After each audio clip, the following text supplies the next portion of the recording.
Est-ce que vous vous sentez important? En général, si on ne se sent pas super important dans la vie, c'est plutôt un signe rassurant. Ça montre qu'on a une certaine humilité. En même temps, si on est croyant, Dieu veut qu'on ait une juste compréhension de notre dignité et de notre importance à ses yeux.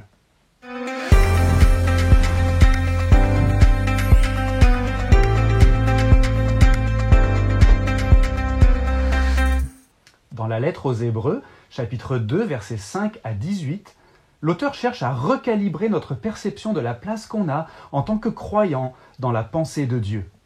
2 fois dans ce passage, l'auteur dit « Ce n'est pas à des anges que Dieu a soumis le monde, mais, verset 5, et puis un peu plus loin, ce n'est pas à des anges assurément qu'il vient en aide, mais, verset 16. » L'idée, c'est que ce sont les humains croyants et non les anges qui sont au cœur du projet de Dieu. Premièrement, dans les versets 5 à 8, on voit que les croyants sont les héritiers du monde. L'auteur vient de parler d'un si grand salut, comme il a dit, et maintenant il décrit ce salut en termes du monde à venir qui sera soumis non pas aux anges, mais aux croyants. Incroyable!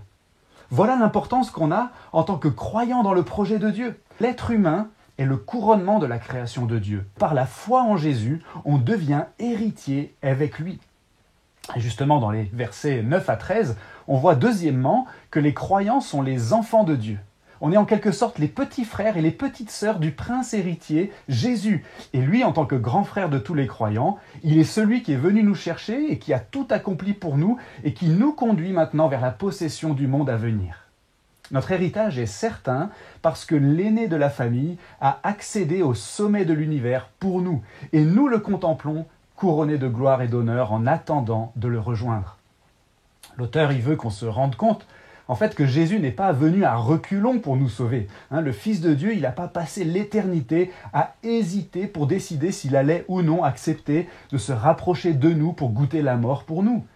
Il n'est pas venu en ayant honte de nous, mais il est venu parce qu'on est les enfants de son Père. On est les fils que Dieu a voulu conduire à la gloire. Et troisièmement, dans les versets 14 à 18, justement, on voit que les croyants sont bien-aimés depuis toujours. Dans la pensée éternelle et immuable de Dieu, il nous connaissait déjà. On était déjà ses enfants bien-aimés. On était déjà la descendance promise à Abraham avant même la fondation du monde. Et Dieu avait déjà résolu de tout faire dans l'histoire pour nous délivrer de l'esclavage, du péché et de la mort. Autrement dit, c'est parce qu'on était si important pour Dieu qu'il a tant dépensé pour nous sauver en donnant son propre Fils. Jésus est devenu un humain parce que les enfants de Dieu qu'il est venu sauver sont des humains. En fait, Jésus n'est pas venu pour faire de nous ses frères en quelque sorte, mais il est venu parce qu'on était ses frères de toute éternité dans la pensée de Dieu. Et si on se rappelle tout ça, peut-être qu'on peut se rendre compte que tout le projet de Dieu finalement est en quelque sorte réglé sur nous si on est croyant.